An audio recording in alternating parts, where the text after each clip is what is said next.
Hello, you find me today being ancient Greek, and you can tell that I'm a full citizen of my polis because this is my hoplite panoply. Oh yes, I wasn't issued this, no. I paid for this with my own hard-earned cash, thus proving that I'm a man of means and I qualify for full citizenship of my city. You may be familiar with this concept from the film Starship Troopers. Now, I thought I'd talk to you today about the dactylic hexameter I've been working on. Now, in ordinary poetry, you usually find that... What's that? Romans?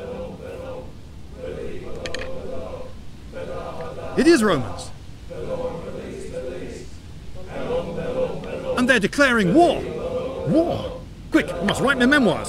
Oh, no, wait, no, before I do that, I must don my hoplite panoply. But they're very close. Do I have time? I don't really know. How long does it take to don a Greek hoplite panoply? Well, there's only one way to find out, isn't there? Start the clock. Right, I'm going to kick off my sandals because that makes it easier to put my greaves on.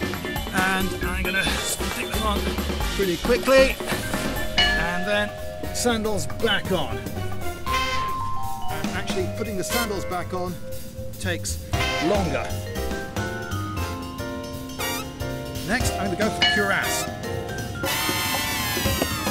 Up. Be handy to have a servant to help me, but I don't have a servant to help me, so I'm going to have to do this all on my lonesome. This cord goes around there, and then on the other half of the yoke, there's another cord that it ties to. Simple enough. Tie a little bow. You can actually pre-tie that. I've in the past had it just pre-tied and hooked over, and that saves a bit of time, but I don't know, it just seems like cheating somehow. So now I'm tying on, whoops, now I'm tying on the lower of the two cords holding the side. Didn't take long, didn't, and now the upper one.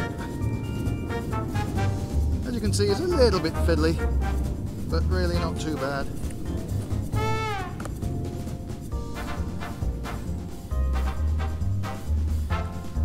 Helmet. This has got a chin strap with a buckle, which sometimes proves awkward.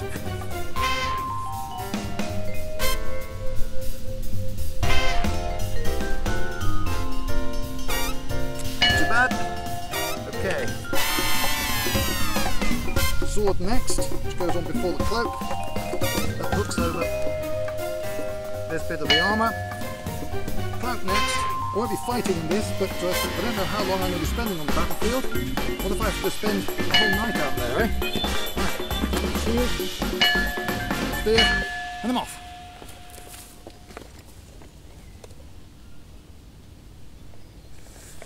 I think I'll find the others first. Now, if you think that was incredibly efficient, you should see what a hasher made of it the first time. Start the clock!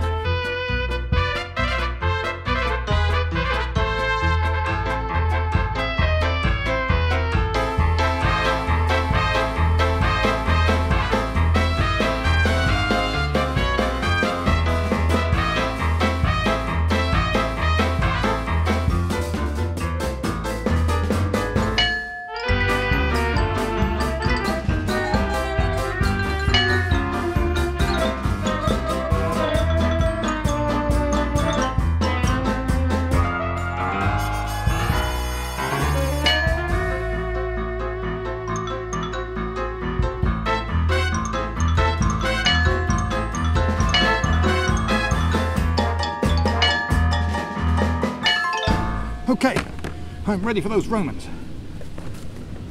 And now, taking it off again.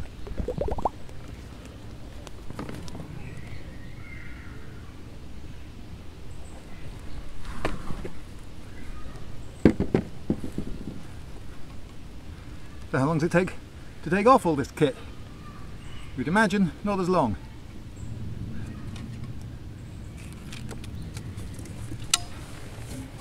Helmet off. Cloak off.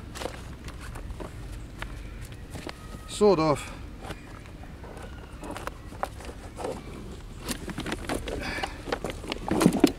Cuirass off. Greaves off. That was pretty quick. To put a greave on, all I do is put the ball of my foot into the greave from the top, and then this slit goes across my foot at the thinnest part, actually above the heel. And so I can then get it on like that, and the springiness holds it on. And to take it off, I just grab it here and I just force it off, and I get a bit of a wide slit here, but that's okay because I just go and it narrows again. I made these when I was 16 at school, and I had to add this edging, which has just come off, to stop it being incredibly sharp and uncomfortable where it touched my top of my foot. And unfortunately, age has not been kind. This is the first time for years that I've worn these, and it looks like the thonging that held this edging on, this sheepskin which I was using to pad the edge, has given up the ghost and has revealed rust underneath. Yeah, well, nothing lasts forever, and you know, perhaps I should have looked after them a bit better. Ow, that really hurts.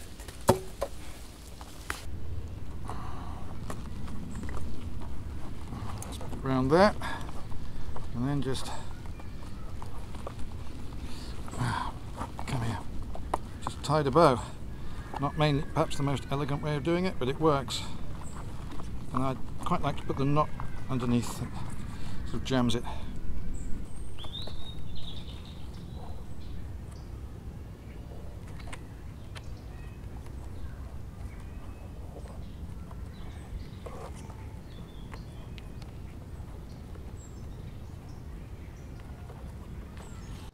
It's thought that there are various ways that the straps that are on the shield could be used for carrying the shield, which strikes me as perfectly feasible. After all, why would the straps be there if they weren't?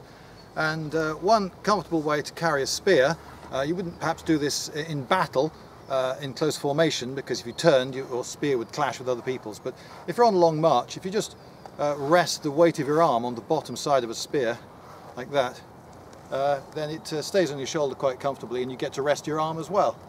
And then off you go.